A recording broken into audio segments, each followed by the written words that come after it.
enduring forever. Lord, you are good, yeah. Lord, you are good and your mercy enduring forever.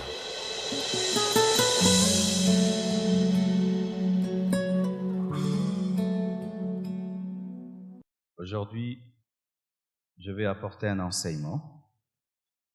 Différemment de nos autres cultes de Pentecôte où il y a beaucoup d'exubérance, aujourd'hui le Seigneur m'a dit d'enseigner sur quelque chose d'important qui est cause de déviation et de dysfonctionnement dans nos cultes, dans nos vies et dans notre marche avec Dieu et avec le Saint-Esprit. Partout où on parle de l'effusion de l'Esprit, on parle d'une chose importante, les langues, les parler en langue. Et cela caractérise même les églises pentecôtistes, les églises évangéliques et les églises de réveil. Mais souvent, cela n'est pas compris par la plupart des chrétiens. Au premier culte, nous avons eu même à nous repentir d'une certaine manière de faire. Et je vous prierai dans vos maisons que chacun de vous puisse lire 1 Corinthiens 14, tout le chapitre, pour avoir la portée totale de cet enseignement. Le thème de mon message à ce culte, c'est la doctrine du parler en langue. Tu peux le dire à ton voisin, la doctrine du parler en langue. À gauche, à droite, celui qui est devant, ton voisin de derrière, ton voisin qui te sourit. Amen. Tout d'abord, qu'est-ce que le parler en langue? Déjà, c'est important parce qu'il faut déjà se mettre d'accord sur le concept. C'est quoi le parler en langue? Est-ce que c'est un charabia? Un charabia qui caractérise les églises de réveil? Est-ce que ce sont des créations, des fabrications des églises de réveil? Qu'est-ce que le parler en d'autres langues? Le parler en langue, c'est le fait de parler par l'inspiration du Saint-Esprit, c'est le fait de parler une langue des anges ou une langue des hommes par l'inspiration du Saint-Esprit. Et la précision concernant la langue des hommes, c'est que c'est une langue que tu n'as pas appris, c'est une langue que tu ne connais pas, c'est ça, parler en langue. Quand je parle français là, je ne parle pas en langue, mais si tout d'un coup, par l'Esprit de Dieu, je commence à parler l'hébreu, je commence à parler le juif, je commence à parler anglais, là je suis en train de parler en langue. C'est lorsque tu parles une langue des anges ou une langue des hommes que tu n'as pas appris par le Saint-Esprit, pas par ta volonté, pas par ta création, mais par le Saint-Esprit.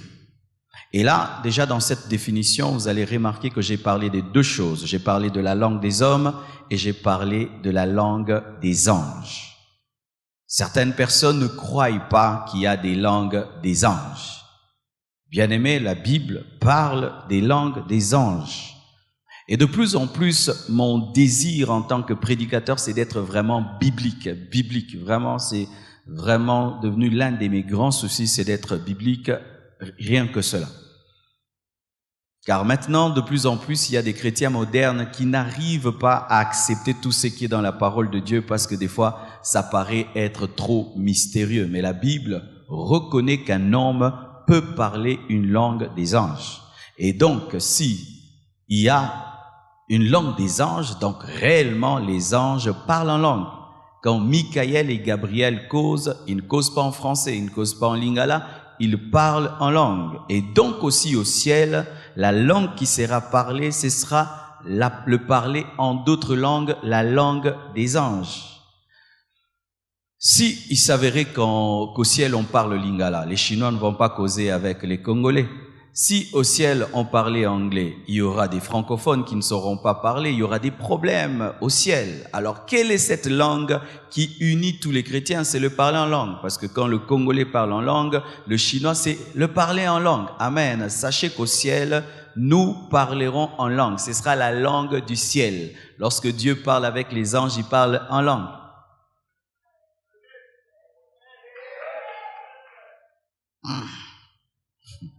Amen. Je suis pas en train de délirer. Amen. Le parler en langue, c'est la langue des anges. Donc, si c'est la langue des anges, c'est la langue de Dieu. Et pourquoi cela est la langue des anges? Si nous sommes sincères et honnêtes, nous allons remarquer que dans les langues que nous utilisons, il y a trop de limitations. N'est-ce pas que des fois, lorsque tu veux trouver vraiment le mot qu'il faut pour quelque chose en français, tu ne trouves pas, mais tu trouves ce mot en lingala. Et des fois, un mot que tu trouves en lingala, tu ne sais pas le trouver en anglais. Toutes les langues créées par les hommes sont limitées parce qu'elles ne savent pas à la perfection exprimer ce qui est dans l'homme. Amen. C'est pourquoi il y a les langues. Celui qui parle en langue ressent ceci. Il peut exprimer totalement ce qu'il ressent devant Dieu, différemment de celui qui parle en français, celui qui parle en lingala. Quand je ne priais qu'en français, en lingala, je me sentais limité dans mon expression. Mais depuis que je prie en langue, je sens vraiment que je manifeste au maximum ce que j'aimerais dire à Dieu. Amen. C'est pourquoi au ciel, la langue, c'est la langue des anges. Preuve. 1 Corinthiens 13, verset 1. Nous prouve qu'il y a la langue des anges et la langue des hommes. Paul dit, « Quand je parlerai les langues des hommes et des anges, si je n'ai pas la charité, je suis un airain qui résonne ou une cymbale qui retentit. » Paul reconnaît qu'il avait la capacité de parler la langue des anges et la langue des hommes. Amen. Verset biblique clair et clair, qu'il y a la langue des hommes et il y a la langue des anges. Voici.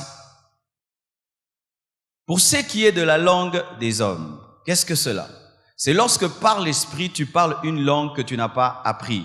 Un Congolais qui parle hébreu, un Congolais qui parle chinois, par le Saint-Esprit. Et nous voyons une preuve que par le Saint-Esprit, un chrétien peut parler la langue des hommes. Acte 2, versets 1 à 8. La Bible dit ceci.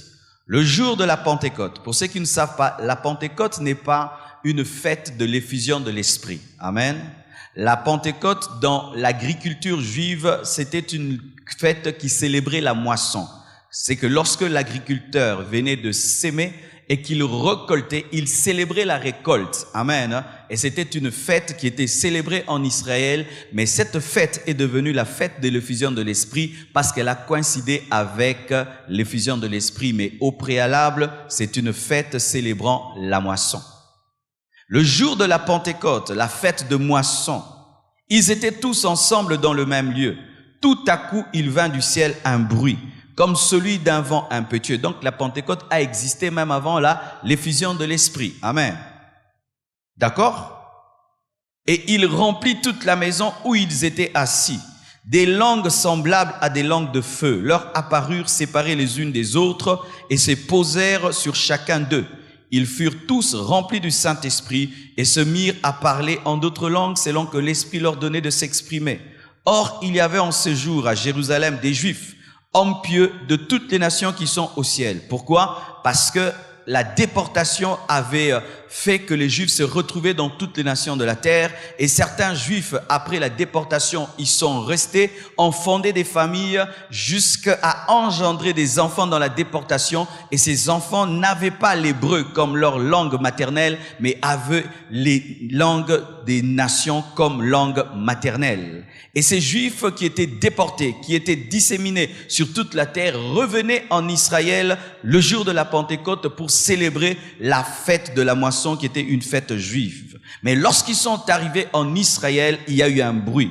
Au bruit qui eut lieu, la multitude accourut et elle fut confondue parce que chacun les entendait parler dans sa propre langue. Là, il parlait la langue des hommes, pas la langue des anges. Car des fois, certains disent, mais le jour de la Pentecôte, ils ont parlé des langues qu'on pouvait entendre. Oui, parce que le Saint-Esprit permet de parler des langues des hommes, mais il permet aussi de parler des langues des anges. Amen, hein? Les deux. Parce que d'autres cassent les parlants langues dans les églises par ce passage, alors que Paul reconnaît qu'il peut parler la langue des hommes, il peut aussi parler la langue des anges.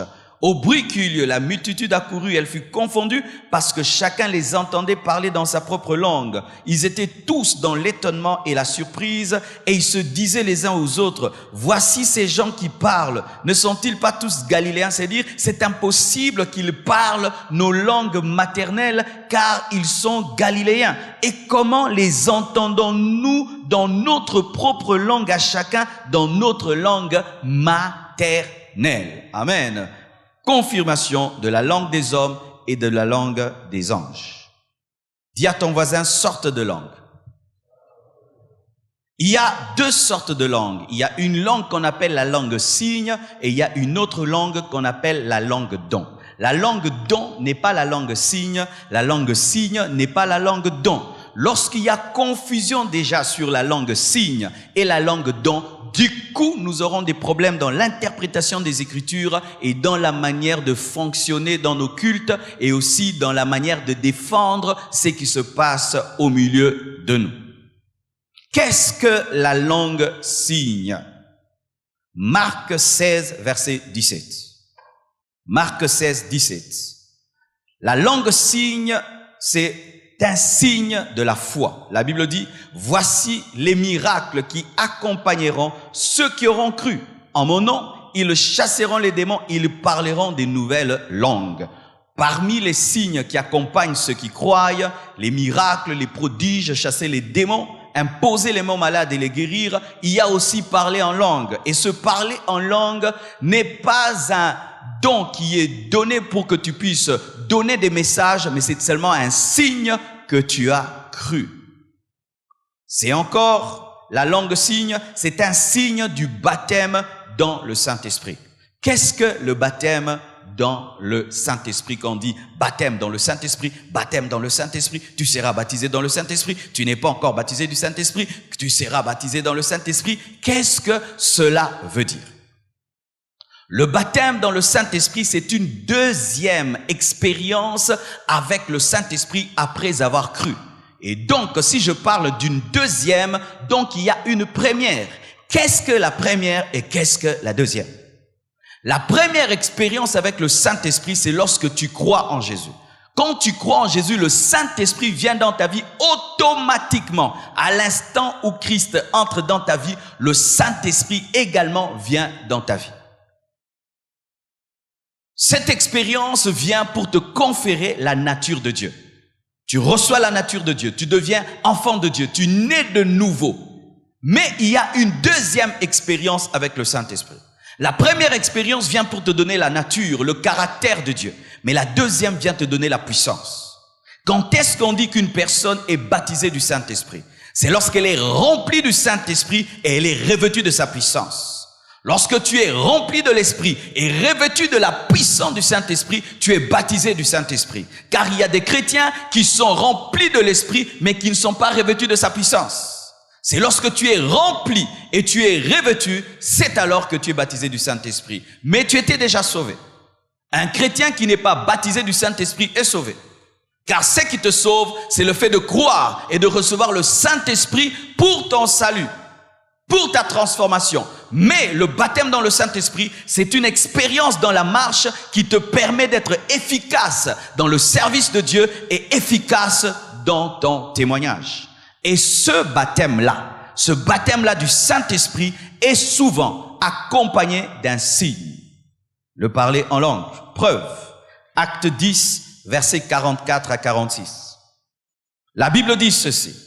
Comme Pierre prononçait encore ces mots dans la maison de Corneille, le Saint-Esprit descendit sur tous ceux qui écoutaient la parole. Tous les fidèles circoncis qui étaient venus avec Pierre furent étonnés de ce que le don du Saint-Esprit était aussi répandu sur les païens, car ils les entendaient parler en langue et glorifier Dieu. Car c'est à cause du parler en langue que Pierre et les autres disciples ont reconnu que la maison de Corneille avait reçu le baptême dans le Saint-Esprit. Donc, un chrétien qui ne parle pas en langue n'est pas baptisé du Saint-Esprit. Mais tu es sauvé. Mais il te manque une puissance, il te manque une dimension, il te manque un feu, il te manque un revêtement. Le baptême dans le Saint-Esprit est confirmé par le parler en d'autres langues. C'est comme un bébé, lorsqu'il naît en bonne santé, qu'est-ce qu'il fait? Il pleure. Et quand quelqu'un est baptisé dans le Saint-Esprit, il parle en langue. Alléluia. Quel est le but de ce signe? Car Dieu ne donne rien en vain. Dieu ne donne pas les langues pour arranger nos cultes, faire un peu un bon bruit spirituel dans nos cultes. Non, Dieu fait toutes choses avec un but.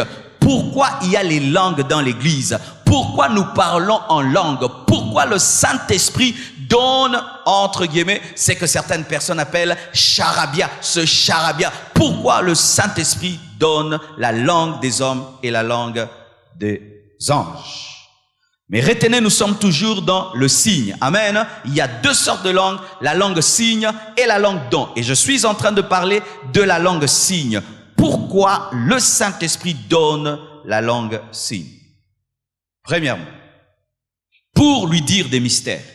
Souvent dans les églises, quand on dit mystère, c'est l'occultisme. Non, mystère, ce sont des choses incompréhensibles par l'intelligence de l'homme. Point. Amen. Voici. 1 Corinthiens 14, verset 2. La Bible dit ceci. En effet, celui qui parle en langue ne parle pas aux hommes, mais à Dieu, car personne ne le comprend. Et c'est en esprit qu'il dit des mystères. Lorsque tu veux dire à Dieu des choses que personne ne va comprendre, lorsque tu veux dire à Dieu des choses que ton voisin ne va pas comprendre, celui qui a la grâce de parler en langue, il parle en langue et tu n'entendras pas. Il dit à Dieu des mystères, il dit à Dieu des choses intelligibles que l'intelligence humaine ne peut comprendre. Alléluia. Pourquoi? Pour avoir des secrets dans ta vie de prière. Amen. Hein? Des secrets dans ta vie de prière. Dieu nous a donné la langue pour avoir des secrets dans la vie de prière, car des fois, on ne veut pas que les gens sachent ce qu'on demande à Dieu.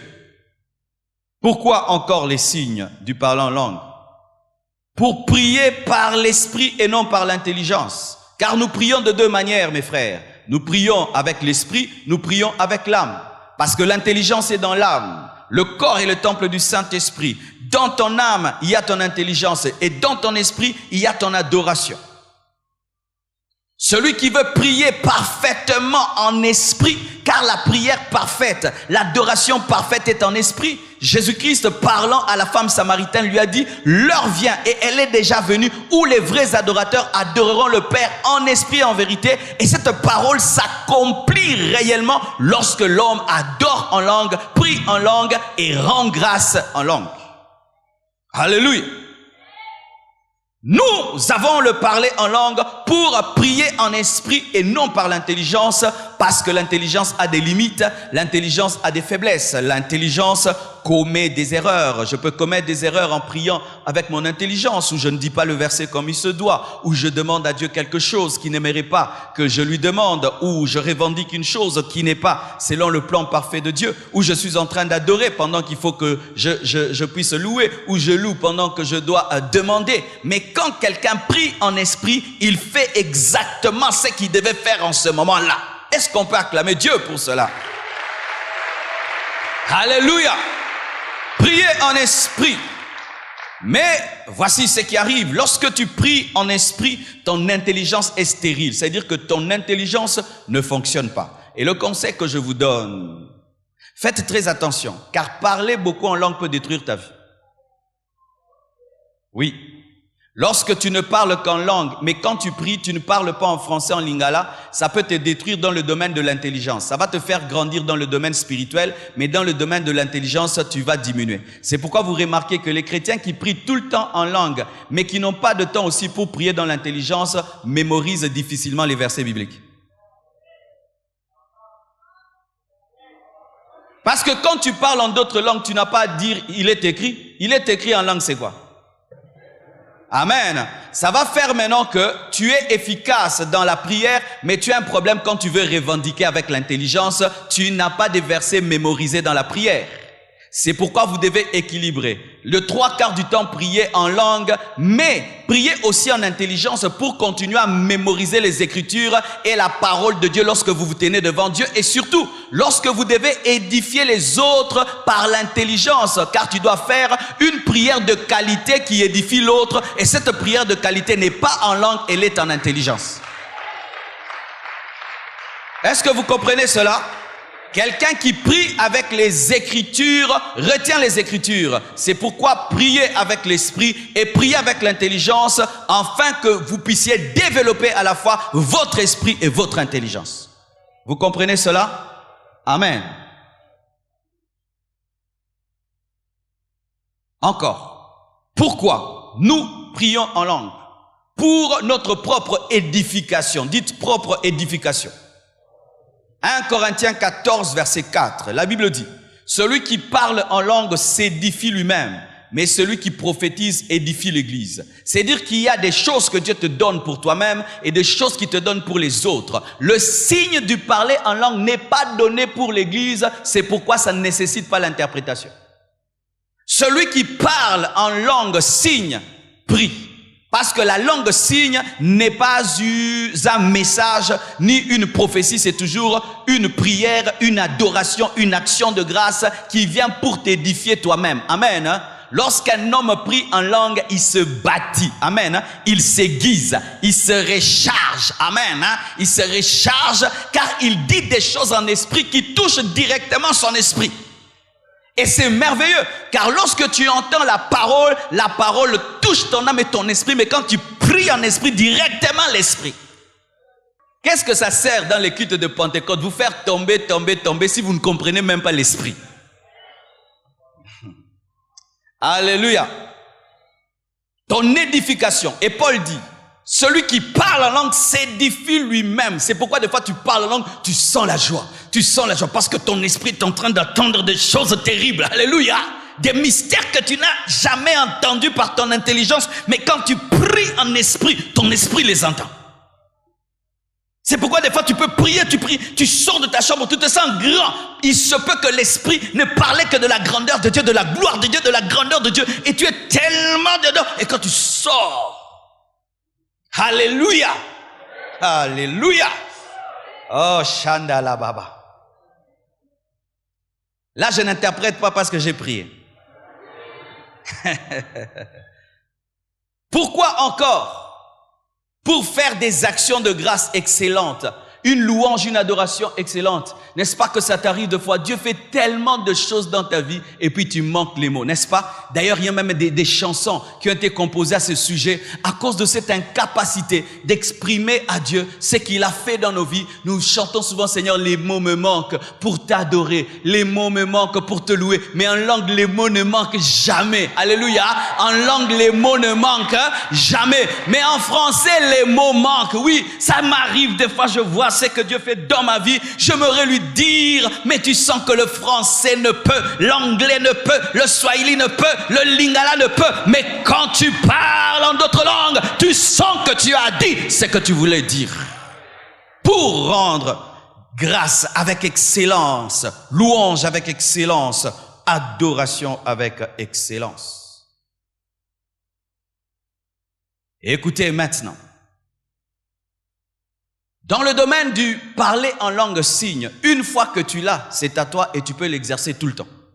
Je répète, dans le domaine du parler en langue signe, une fois que tu as le parler en langue signe, c'est à toi, tu peux l'exercer tout le temps. C'est comme rouler à vélo. Un vélo, quand tu ne sais pas rouler à vélo, il va te faire tomber, te blesser. Mais le jour où seulement tu vas essayer une fois, ok, c'est fini. Il en est de même. Une fois seulement que tu as parlé en langue, c'est fini. Tu peux parler tout le temps, quand tu veux. Maintenant, même si je veux parler en langue, je parle. N'est-ce pas? N'est-ce pas si maintenant tu veux parler en langue, tu vas parler? Ce n'est pas un péché, tu sais déjà conduire les vélos. C'est pourquoi il y a des gens qui parlent en langue seulement quand il y a une forte onction à l'église. Après, soirée de gloire, mercredi encore. Non, c'est à toi, c'est à toi, c'est à toi, c'est à toi. Tu parles quand tu veux. Tu n'inventes pas. Pour le premier jour, c'est l'esprit qui te donne. Mais après, tu sais comment collaborer avec lui pour continuer à parler.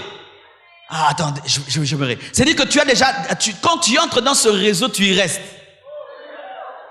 Et puis ça commence à grandir. Ce n'est pas que tu fabriques la langue, mais c'est quelque chose une fois seulement que tu l'as expérimenté. C'est fini.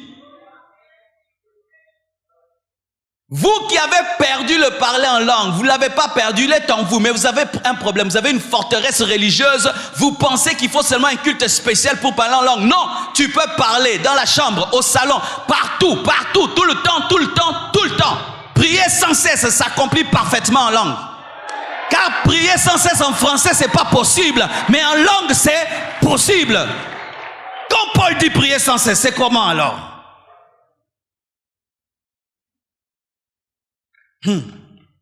La preuve pour ceux qui doutent qu'une fois qu'on parle en langue, maintenant tu peux parler quand tu veux. Voici 1 Corinthiens 14 verset 15. La Bible dit: que faire donc? Je prierai par l'esprit. Qui priera? Paul, n'est-ce pas? Je prierai par l'esprit, mais je prierai aussi avec l'intelligence. Je chanterai par l'esprit, mais je chanterai aussi avec l'intelligence. Mais pas d'orgueil, mais je prie en esprit. Ramayanda Shekarababa. Je n'ai pas péché, je n'ai pas crié, j'ai déjà. Je vais chanter en esprit. Oh Rabasaya, Indalaba Shandalababa. Et puis maintenant, je prie en français. Mon Dieu, mon roi, Dieu tout-puissant. Je chante en français. Que la gloire te revienne. Je viens d'accomplir 1 Corinthiens 14, verset 15. Acclamez la parole qui s'accomplit. Donne-moi l'amen que je t'enseigne. Alléluia. Dans certains domaines, une fois que Dieu t'a donné, c'est à toi. Oui, mes frères et sœurs, c'est pourquoi beaucoup, vous ne grandissez pas dans ce domaine de prière, parce que vous attendez toujours une très très forte onction pour vous mouvoir, alors qu'il y a certaines choses, quand Dieu les a données, elles sont à toi. Amen. Retenez qu'on peut chanter en langue. Amen. Lorsque des fois vous voyez les choristes chanter en langue, ce n'est pas qu'ils pêchent ou un prédicateur vient, il commence à chanter en langue. On peut chanter en langue. Paul dit: je chanterai en intelligence et je chanterai par l'esprit. On peut chanter en langue. Voici, à présent. Le parler en langue, signe, prière ne nécessite pas l'interprétation parce que tu n'as pas besoin de l'interprétation de ma prière. Amen. Mais moi-même, je peux demander une interprétation de ma prière pour mon édification. Mais ce n'est pas que Dieu est obligé de nous donner l'interprétation de nos prières. Mais il peut te faire grâce de connaître ce que tu dis quand tu pries en langue. Mais il n'est pas obligé. Ce qui est nécessaire et exigé, c'est lorsque tu parles en langue pour donner un message, là c'est obligatoire de donner l'interprétation. Mais quand tu parles en langue pour prier, ce n'est pas obligatoire de donner l'interprétation. Et ces gens qui disent dans vos églises, vous parlez en langue, vous n'interprétez pas. Est-ce qu'on va interpréter nos prières? Alléluia. Là, ça n'exige pas l'interprétation. Mais tu peux, toi-même, dans ta vie de prière, demander.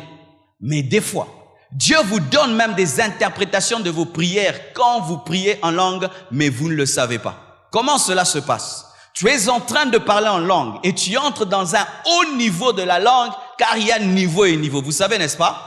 N'est-ce pas? Des fois, tu parles en langue, tu sais, là, je parle en langue, c'est mon réchauffement. Amen. Hein? Mais il y a d'autres langues, tu sens que c'est 4 fois 4. Vrai ou faux? Alors quand tu parles, du coup tu sens l'esprit t'amener à quitter la langue, de revenir en français. Des fois c'est l'interprétation de ta prière. Mais souvent tu es tellement distrait quand tu pries que tu penses que c'est ton français, alors que là, l'esprit vient de te révéler que tu es en train de faire un combat spirituel contre des puissants de ténèbres au Maroc. Alléluia. Tu parles en langue, tu montes, tu coupes. Oh Père, sauve le Maroc. Il t'a dit pourquoi tu priais. Oui. Ah, est-ce que je peux te parler? Le problème de l'homme, nous sommes tellement mécaniques que nous pensons que l'Esprit de Dieu est mécanique. L'Esprit de Dieu peut se mouvoir dans tous les 9 dons en 1 minute. Je vais te donner un exemple. Je te regarde, je ne connais pas ton nom, je te donne ton nom. Parole de connaissance, vrai ou faux? Après t'avoir donné ton nom, je prie pour toi, tu es guéri. Don de guérison, vrai ou faux? Alléluia. Et quand tu es guéri, je te révèle encore qu'il y a quelqu'un dans ta famille qui est mort. Parole de connaissance. Pendant que je te le dis, il ressuscite, don de la foi. En combien de temps c'est en train d'opérer? Et puis pendant que tu es en train de témoigner, je commence à célébrer le Seigneur en langue et après je interprète la langue. Diversité de langue et interprétation, combien de minutes? C'est pourquoi moi je ne demande pas les dons spirituels. Je veux tout, au moment où il faut. Seigneur, me voici, Salagnoso.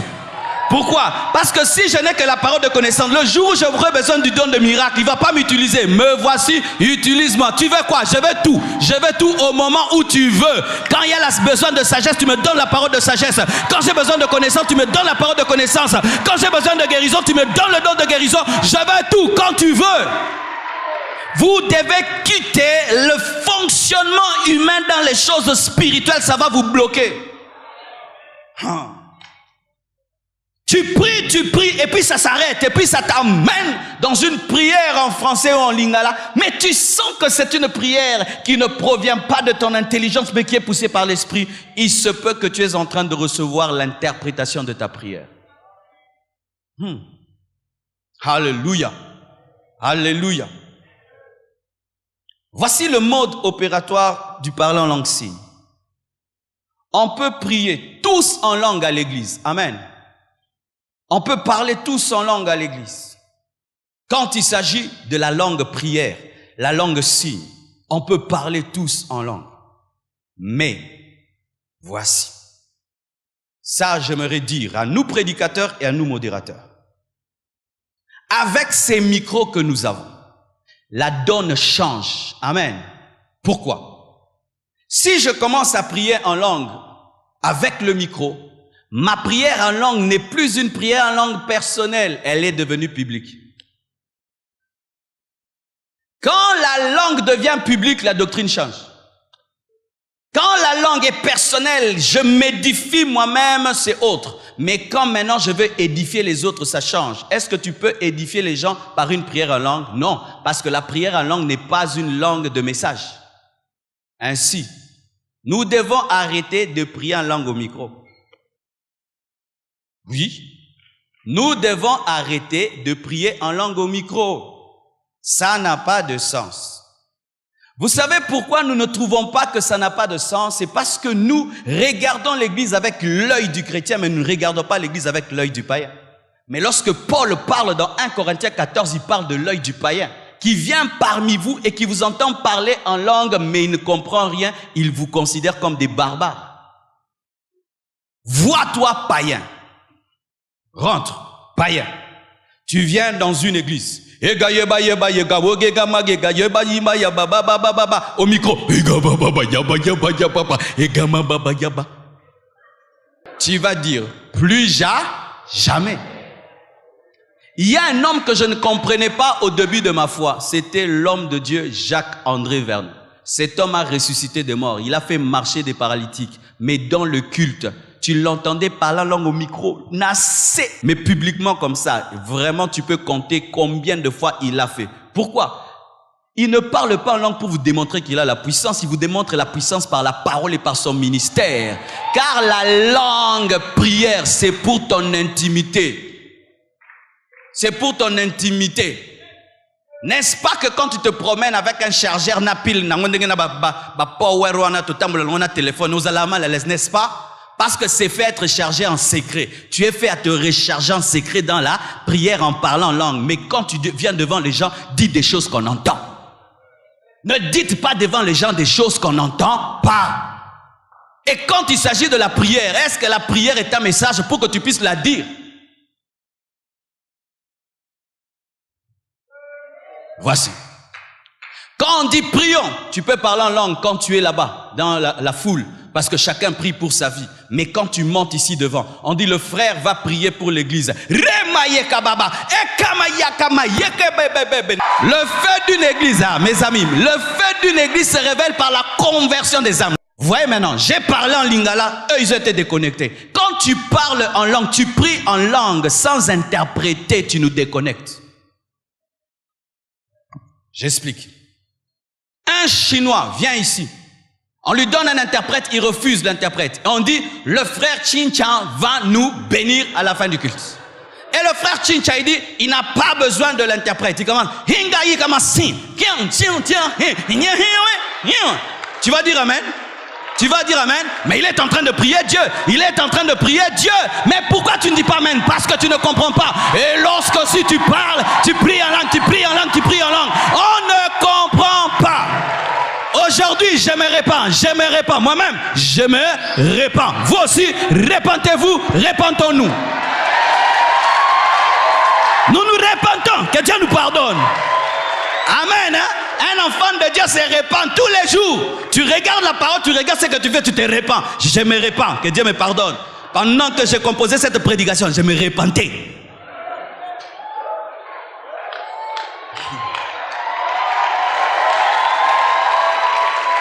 Je vous assure, si on pouvait poser des questions aux nouveaux convertis, poser des questions aux païens qui viennent dans nos églises et les langues bien aimées, nous les scandalisons. Pourquoi? Ce n'est pas important.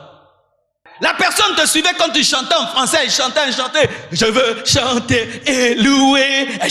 Et puis, rabababa, yakamamababa.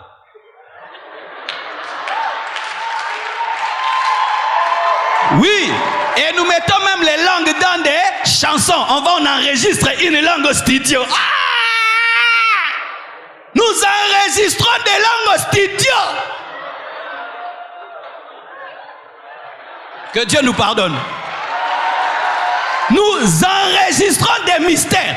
Toi-même, tu sais que toi-même, tu ne comprends pas ce que tu as dit. Toi-même, tu sais que ce que j'ai prié, je ne sais pas. Mais malgré ça, tu mets ça. Maintenant, c'est lui qui va écouter. Il va écouter quoi? C'est pourquoi même nous commençons à chanter les langues des gens dans les chansons. Nous devons appliquer les Écritures. Nous devons appliquer les Écritures. La longue prière, c'est pour ton édification.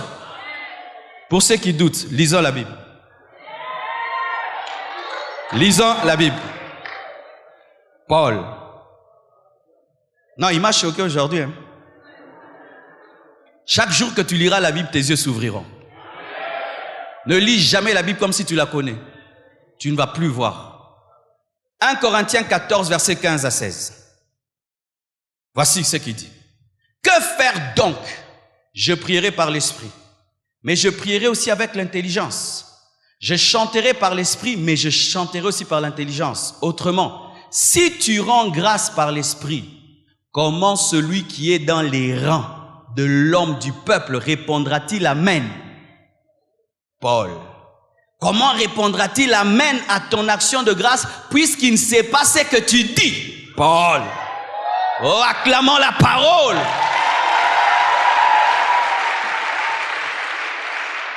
Verset 18 à 19, il dit quoi? Je rends grâce à Dieu de ce que je parle en langue plus que vous tous. Mais dans l'église, j'aime mieux, parce que quand on dit j'aime mieux, ça veut dire que c'est toi qui contrôle. J'aime mieux dire 5 paroles avec mon intelligence afin d'instruire aussi les autres que 10 000 paroles en langue. Et écoutez un peu le contexte. Paul parle en langue plus que toute l'église de Corinthe qui est une église des dons spirituels. Donc, vous ne pouvez pas savoir à quel point il parle en langue. Mais il dit, ça c'est dans le secret.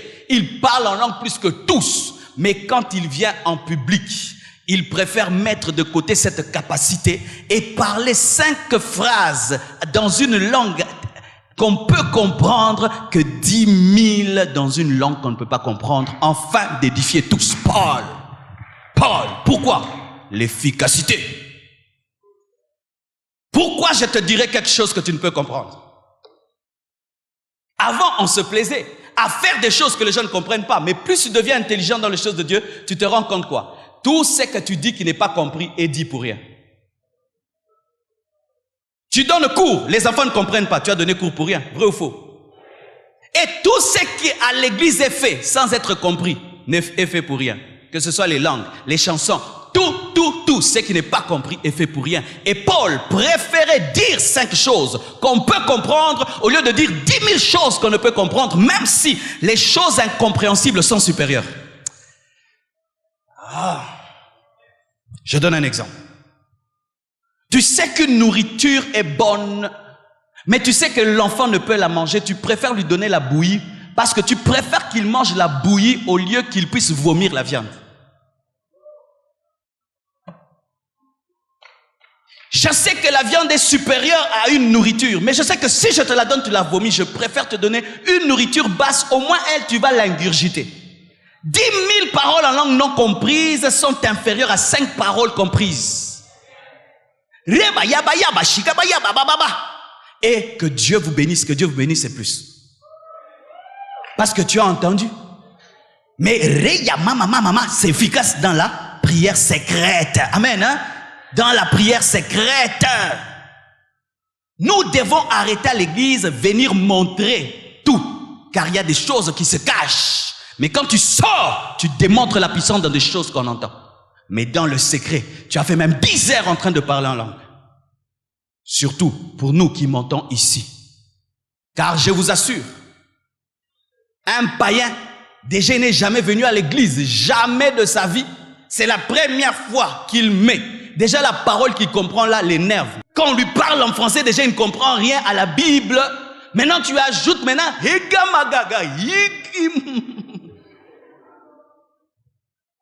quelqu'un de ma famille un jour est allé à l'église, il a trouvé un homme de Dieu en train de faire ça. Il est rentré et a dit, lui, c'est un féticheur. Il a dit, il est en train de faire des incantations. Priez en langue quand vous êtes dans la foule. Beaucoup plus quand vous êtes chez vous à la maison. Mais quand vous voulez édifier quelqu'un, parlez en français ou en lingala. Même pour le voisin. Tu peux être en train de prier, tu pries pour toi, mais l'esprit peut te dire, prie pour édifier ce voisin. Commence à parler en français, qu'il t'entende comment tu parles pour qu'il apprenne. Est-ce que je peux te dire? Je ne sais pas si vous le faites, mais moi, voici ce que je faisais.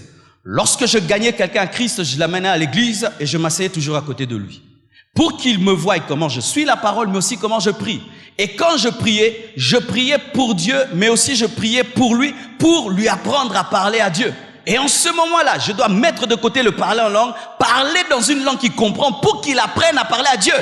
Lorsque nous prions avec nos enfants à la maison, nous prions dans quelle langue? En langue? Pourquoi? Parce qu'on veut les apprendre. Vous voyez, nous dosons tout parce qu'ils doivent comprendre. Quand je prie avec mes enfants, je parle toujours en français et d'ailleurs, je parle lentement. Nos églises devraient être plus grandes que ça. Le problème, c'est qu'un bon résultat empêche un meilleur résultat. Quand les églises grandissent, souvent nous oublions les personnes que nous perdons par notre manière de faire le culte. Oui, nous oublions celles que nous perdons, celles qui sont scandalisées par notre manière de faire. Elles ne parlent pas, mais elles partent. Celles-là, on ne les connaît pas.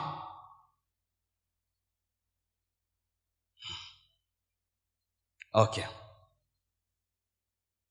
Je sais que ce sera difficile à changer. Mais faisons l'effort. Amen.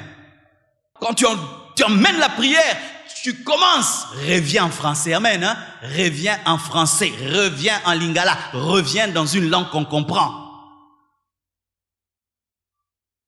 Deuxième sorte de langue. Dites diversité de langue. 1 Corinthiens 12, versets 8 à 10. La Bible dit ceci. En effet, à l'un est donné par l'Esprit une parole de sagesse, à un autre une parole de connaissance, selon le même Esprit, à un autre la foi, par le même Esprit, à un autre le don de guérison, par le même Esprit, à un autre le don d'opérer des miracles, à un autre la prophétie, à un autre le discernement des esprits, à un autre la diversité de langues, à un autre l'interprétation de langues. Vous voyez, rien ne s'écrit en vain dans la Bible. On cite la diversité de langues et l'interprétation de langues en bas. Pourquoi l'interprétation de langue est le dernier don qui est présenté? Parce que c'est un don dépendant. Et pourquoi aussi la diversité de langues est donnée en dernier? Parce que c'est également un don dépendant. Tous les autres dons peuvent opérer sans les autres, mais il y a ces deux dons qui ne peuvent jamais opérer seuls. Il est impossible que la diversité de langue opère sans l'interprétation de langue. Et il est impossible que l'interprétation de langue existe si au préalable il n'y a pas eu une diversité de langue. Ainsi, Paul dit même que la diversité de langue sans interprétation ne sert à rien. Et la prophétie lui est supérieure, même si tu as prophétisé en français, tu es supérieur à quelqu'un qui a prophétisé en langue mais qui n'a pas interprété. Quelqu'un qui prophétise en français est supérieur à quelqu'un qui prophétise dans la langue s'il n'y a pas d'interprétation. Et si il prophétise en langue et il y a une interprétation, alors c'est égal à la prophétie. Voici. Qu'est-ce que le don de diversité de langue qui est différent du signe? Le signe est là pour prier, mais le don de diversité de langue n'est pas là pour prier. Il est là pour parler de la part de Dieu. Il est là pour prophétiser. Amen. En soi, c'est un don de prophétie, mais en langue. Amen. Voici. Un don vocal, le don de diversité de langue, c'est un don vocal. Pourquoi je dis vocal? Parce qu'il passe par la bouche. Voici. Si tu as un don vocal, mais tu fermes la bouche, le don ne va pas opérer. C'est comme quelqu'un qui a le don de guérison, mais qui refuse d'imposer les mots malades et de prier pour les malades, ça ne va pas opérer. Beaucoup d'entre vous avez le don de diversité de langue, mais vous avez un problème, vous voulez que ça se manifeste par l'oreille. Vous voulez que ça se manifeste par les yeux. Tu as un don de diversité de langue, mais tu attends des visions, alors qu'il se manifeste par la bouche, tu dois accepter de parler. Et je vous assure, mes frères, tous les dons d'ailleurs exigent la part de l'homme. Tous les dons. Certaines personnes pensent que si j'ai un don, je ne ferai plus rien. Je fais comme un robot et les miracles ont lieu. Oh, même le don de miracle, il y aura ta part des risques. C'est pourquoi moi je respecte même les gens qui prophétisent, qui donnent la part de connaissance. Il faut respecter. Tu sais quoi? Tu es là vraiment une foule comme celle-ci. Je regarde la sœur là-bas. Je dis, ma sœur là-bas, oh, lève-toi. Elle se lève. Et ils ne se connaissent pas pour de vrai. Je parle des vraies prophéties. Parce qu'il y a maintenant des gens qui se renseignent. Ah, c'est un péché. Tu te renseignes sur les gens puis tu donnes des prophéties à l'église. Tu es maudit. Et je la regarde. Je dis, ton nom c'est. Tu es courageux.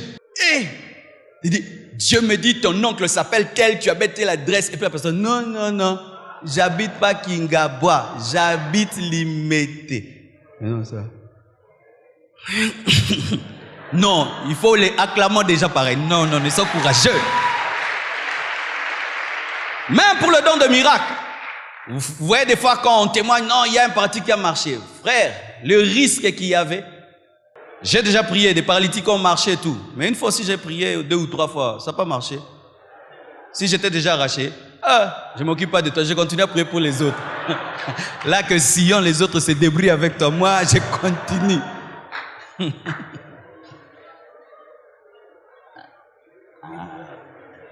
Donne-moi la main, je vais parler. Vous savez mes frères, souvent nous demandons les dons, mais nous refusons le courage. Le don demande le courage. Le jour que j'ai dit à une maman, donne-moi ta béquille, elle m'a regardé, elle dit, t'es fou, t'es fou. Donc si je te donne, maintenant toi tu vas me transporter. Mais elle a donné la marché. Mais dans mon cœur, j'ai dit, hé, la béquille. Ah oui. Dieu, donne-moi le don de miracle. Il te pose la question, est-ce que tu auras l'audace? L'audace de parler à la mer pour qu'elle puisse s'ouvrir. Les gens sont derrière, Baos et la paix. Oh, Moïse a ouvert en deux la mer rouge. Entre dans son cœur.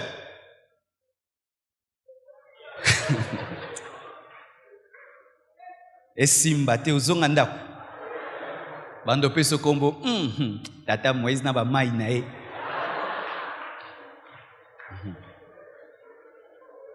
Amen. Recevez l'audace, recevez l'audace, recevez l'audace, recevez l'audace. Et même si ça ne marche pas, tu n'es pas le premier à échouer. Essaye encore. Pierre avait marché sur l'eau. Il s'est enfoncé. Il a essayé encore. Il a marché à nouveau. Tous ces grands serviteurs de Dieu dont vous entendez parler, Reinhard Bonk et Bénin, ils ne réussissent pas toujours. Des fois, il y a 300 paralytiques, il n'y a que 50 qui ont marché. Les 250 rentrent par la petite porte. Mais c'est ça dans le ministère. Tu exerces, tu fais une croisade d'évangélisation. Il y a 300 paralytiques, il n'y a que 10 qui marchent. Filme seulement les 10. Les autres ne les filment pas. Tu n'es pas venu pour montrer l'échec. Tu vas, tu pleures devant Dieu, tu reviens encore, tu essayes. 50, tu montres qu'elle est 50. Et celui qui dit que tu n'as pas la foi, donne-lui les autres qui n'ont pas marché, qu'il les fasse marcher, comme lui il a plus de foi. Comme lui il a plus de foi, oh ils n'ont pas marché, ok, prends les 250, toi, fais-les marcher. Car les gens des fois sont durs avec les gens qui ont le don de miracle, mais ils ne connaissent pas l'audace qu'il faut avoir. Hein? L'audace qu'il faut avoir. Alléluia. Dis don vocal. Il faut la bouche. Amen. Comment ce don peut opérer? C'est dire ceci. Pour le don de signe, une fois que tu l'as, si on dit prions, tu vas le manifester, mais pas le don de diversité de langue.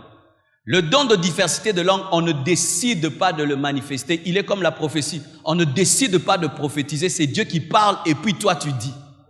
Alors, voici comment le don de diversité opère. Nous sommes là en train de prier, en français, en langue, la langue signe prière, et tout d'un coup, il y a un calme. Ou peut-être tous nous prions, et la personne aussi qui a la diversité de langue prie. Elle attendra que tout le monde se calme pour se manifester. Pourquoi? C'est un message. Pour ce qui est de la prière, nous pouvons prier tous ensemble. Mais pour ce qui est du message, il faut de l'ordre. Il faut que l'un prophétise et que l'autre interprète. Il faut que l'un prophétise et l'autre juge. Donc, si après que nous ayons prié et qu'il y a un silence dans l'église et toi tu commences à parler en d'autres langues, il est supposé que c'est une diversité de langues. Et donc, nous t'enlevons du groupe prière, nous t'amenons dans le groupe prophétie et nous attendons entendre ce que Dieu va dire. Alors, si tu parles et tu parles et tu parles en langue, mais tu n'interprètes pas, tu dois te taire. Pourquoi? Tu es un barbare. Tu parles chinois. Voici comment il faut faire à présent. Si quelqu'un manifeste le don de diversité de langue et prophétise, pendant que tu le fais, tu dois prier comme le dit la Bible, qu'il prie pour interpréter. Tu demandes à Dieu la capacité d'interpréter. Et si personne ne le fait, tu demandes à Dieu de donner à quelqu'un d'autre l'interprétation.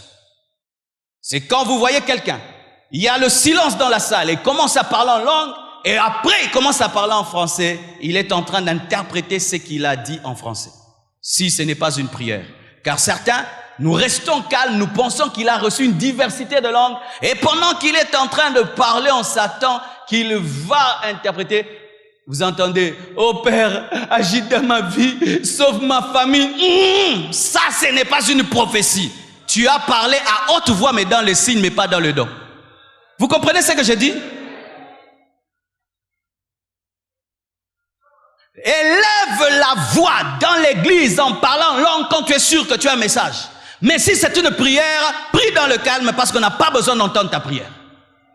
Alors si pendant que nous attendons ton interprétation, tu ne donnes pas un message où Dieu nous parle, mais une prière, ce n'est pas le don de diversité de langue, c'est le signe. Mais il peut se faire que celui qui parle la diversité de langue n'a pas le don d'interprétation, car ça arrive que tu n'as pas tout. Tu dois maintenant dans l'église te disposer à recevoir son interprétation. Mais le problème dans les églises, c'est que les gens viennent tout en étant distraits, concentrés sur eux-mêmes, alors que tu dois être sensible à ce qui se passe dans la salle. Et tu peux dire, Seigneur, je sens que ce frère est en train de prophétiser dans la diversité de langues, mais n'a pas l'interprétation, donne-la moi, et Dieu peut te donner. Ou tu entends dans ton esprit des paroles en français qui t'expliquent ce qu'il dit. Ou tu sens la même onction qui est sur cette personne en langue, mais elle vient sur toi, mais en français. Et là, tu sais que tu as reçu l'interprétation. Et écoutez, l'interprétation de langue n'est pas la traduction de langue. Hier, mon fils m'a posé la question, il dit, papa, quand tu parles en langue, est-ce que tu entends? J'ai cru que c'était une question simple. Je dis oui, ça m'arrive d'entendre dans le sens où je prie Dieu de me donner aussi d'interpréter ce que je prie. C'est des fois ça m'arrive. Ah, et puis alors, il me dit, gentil maintenant en langue c'est quoi? Ah, gentil. Lui pensait que bonbon en langue ça existe, vélo en langue ça existe. Donc il y a l'alphabet langaise. Je dis non, en soi, nous ne traduisons pas la langue, mais nous interprétons. Interpréter, c'est donner le sens d'une phrase. Traduire, c'est mot à mot. Nous ne sommes pas des traducteurs de langue, mais nous sommes des interprètes de la langue pour donner le message. Ainsi, un message peut être long, la traduction est courte. Et des fois même, le message peut être court, mais plutôt l'interprétation est longue. Quelqu'un peut être là, il donne une langue pendant 30 minutes, mais l'interprète dit, le Seigneur a dit, répentez-vous, répentez-vous et répentez-vous.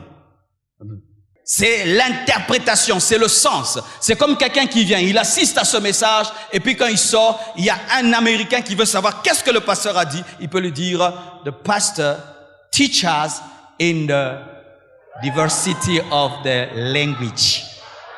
Yes. Alors, il va lui expliquer, il va pas lui dire, le pasteur a donné tel exemple et tel exemple, il va résumer ce que j'ai dit. C'est pourquoi aussi, n'élevez pas la barre très haut. Le problème, les chrétiens n'opèrent pas dans le don spirituel parce qu'ils sont trop exigeants avec eux. Moi là, quelqu'un peut parler en d'autres langues, et moi là, je comprends, je donne. Eh non!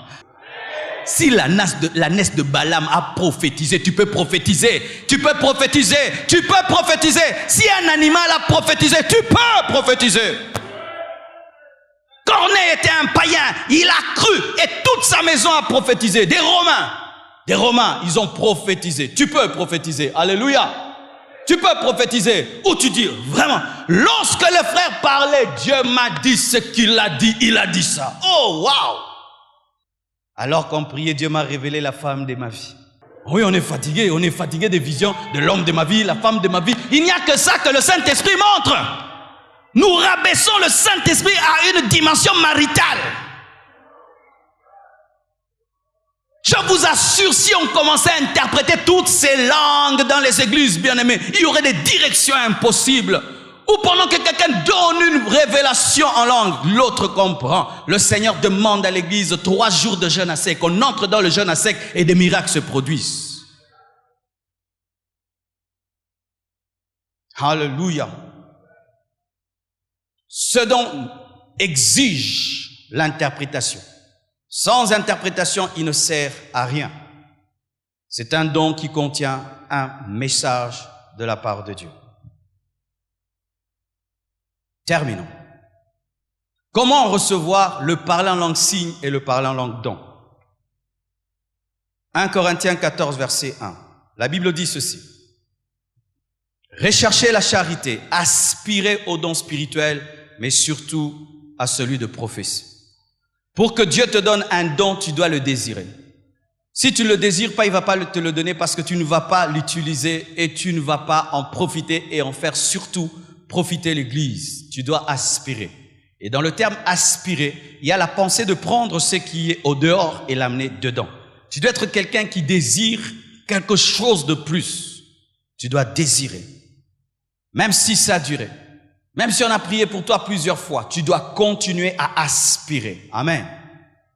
Et 2 Timothée 1, verset 6 nous dit, c'est pourquoi je t'exhorte à ranimer le don de Dieu que tu as reçu par l'imposition des mains. On peut recevoir le don de langue, de diversité de langues, de signes, par l'imposition des mains. Et d'ailleurs, c'est ainsi que les apôtres opéraient dans l'église primitive. Lorsqu'ils voulaient que quelqu'un soit baptisé du Saint-Esprit avec le signe du parlant d'autres langues, les apôtres imposaient les mains.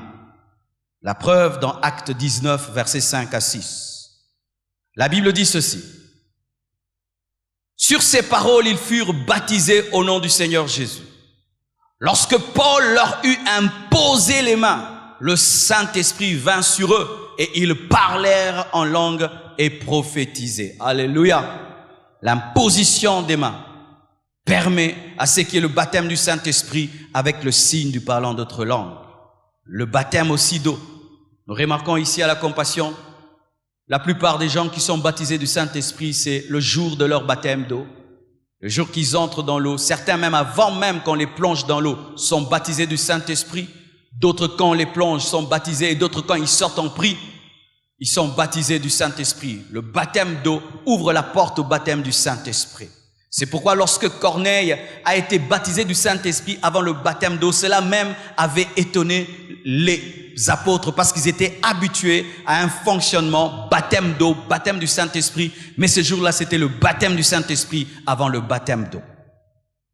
Amen. Mais une chose capitale, pour recevoir les dons spirituels, tu dois recevoir Jésus. Quelqu'un qui n'a pas Jésus-Christ ne peut pas recevoir les dons du Saint-Esprit.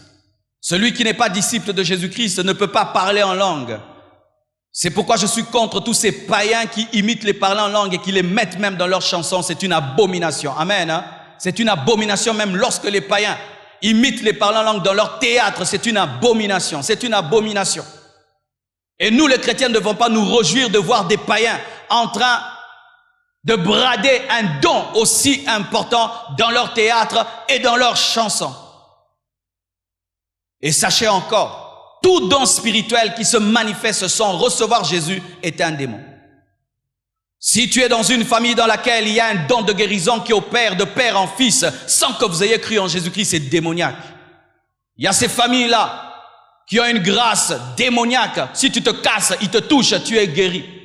Dans d'autres familles, ils peuvent connaître le futur, mais ils n'ont pas le don du Saint-Esprit, ils n'ont pas le Saint-Esprit. C'est un esprit de divination. Et si, avant que tu ne croies en Jésus-Christ, tu guérissais les gens sans être chrétien, ne continue pas dans ce même sens. Il faut que tu sois libéré de ces démons, de peur que ces démons continuent à agir et on pense que c'est le Saint-Esprit. Si lorsque tu étais païen, tu voyais des choses et tu voyais, ne pense pas que l'Esprit de Dieu va continuer. Il va arrêter ça pour te donner ce qui est véritable. Alléluia. Pour recevoir les dons, tu dois recevoir Jésus. Pour recevoir le don, tu dois avoir le Saint-Esprit. Des fois aussi, pour recevoir les dons, il faut être dans l'atmosphère du don.